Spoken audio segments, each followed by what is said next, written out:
Dr. Vasudevan, Cook County anesthesia resident, and today we are going to discuss point-of-care ultrasound and how to obtain point-of-care ultrasound images of the heart first.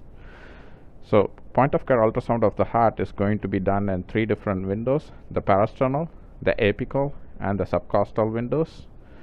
Window refers to just the area of the chest that we are scanning to look at the heart, and in each window there is a cross section that is shown by the ultrasound that is called as a view. And now we are going to look at parasternal with a parasternal long axis view, parasternal window with a short axis view, and then in the apical window we are going to look at apical 4-chamber view, and in the subcostal window we are going to look at subcostal 4-chamber view and a subcostal IVC view. So first we'll start with parasternal long axis. The ideal position for the parasternal long axis is to have your patient in the left lateral position with the left arm under the head. If it is not feasible, like in an intubated patient, giving a bump to the left side will help with the view. So we are going to use a cardiac transducer probe, and I'm going to be on a full screen mode on the ultrasound. And first thing to shop is to look at the parasternal area and shop for the right window in the chest. So it's going to be between the third and fifth intercostal space, just left to the sternum of the patient. So I'm starting to look at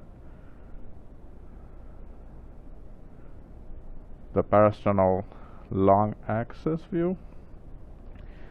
I am holding with the probe indicator pointed towards the right shoulder of the patient right here, and I'm scanning to get the ideal position.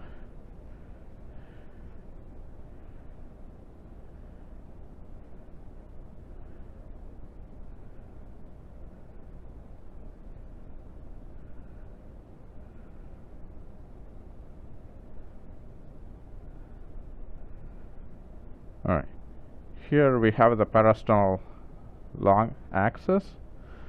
As you can see, the image gets better and worse as the patient is respiring. So the best breathing cycle for the patient to be in is at the end of expiration. So we will ask them to take a deep breath in and hold at the end of expiration. In and exhale completely and hold at the expiration, which gives you a good view there. Can I freeze into? So here, as you can see at the top right beneath the probe, I have the screen frozen, and the immediate structure right below the probe is your right ventricle, and you can see the aortic valve below the right ventricle with the LVOT, that's the left ventricular outflow tract, and you can touch the screen. So exactly. So that shows us with your finger. You see the movement on the ultrasound. And that basically is what is being pointed. Okay. So here we have the right ventricle on top, right below your the probe in the anterior portion, and below that we have the aortic valve, which you can see from the LVOT, which is the left ventricular outflow tract going towards the aortic aorta, ascending aorta, and below that you have the left atrium here with the mitral valve and the left ventricle to the left of your screen. So the structures that we see usually are the right ventricular size and making sure it's not too big, and the aorta, as we can go to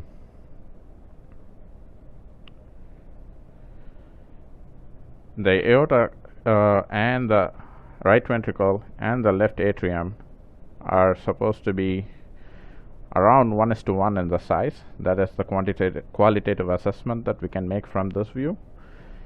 And we are seeing the mitral valve right here as it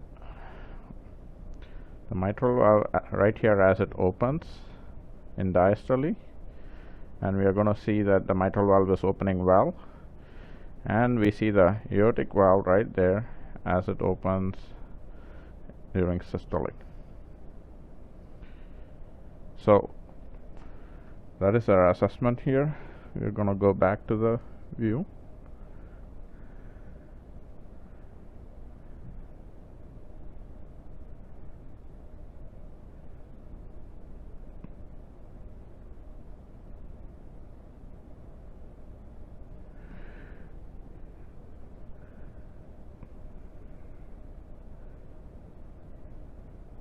Exhale and hold. There we go. And when I place color Doppler in the across the aortic valve, you can see that there is good flow. There is no flow acceleration, and there is no regurgitation. And as I move the color Doppler towards the mitral valve, I am again looking at for no flow acceleration and no regurgitation, which is the case here. With this view, when we move the probe in different directions, you are going to get different images. That is useful to note, because when you get a different image, you can correct it using what motion of your hand that you are doing. So as I have the tail of the probe tilted towards the left or right, you can see that we are swinging basically the image of the heart to the left and right. This is in the same plane as the plane of the probe, but when I tilt the probe with an angle perpendicular to the plane of the probe, when I tilt with the tail towards the left shoulder, we see that the tricuspid valve is coming into the motion, and you are seeing the right ventricle at top, then the tricuspid valve, and the right atrium. Whereas when I tilt the probe in the other direction, with the tail of the probe towards the right hip of the patient, we are trying to get the pulmonic valve right there. So this is the view of parasternal long axis, and as I tilt towards the left shoulder, we have the tricuspid valve coming into the picture again right here, and the other way we will have the pulmonic valve right there coming into the picture. All right.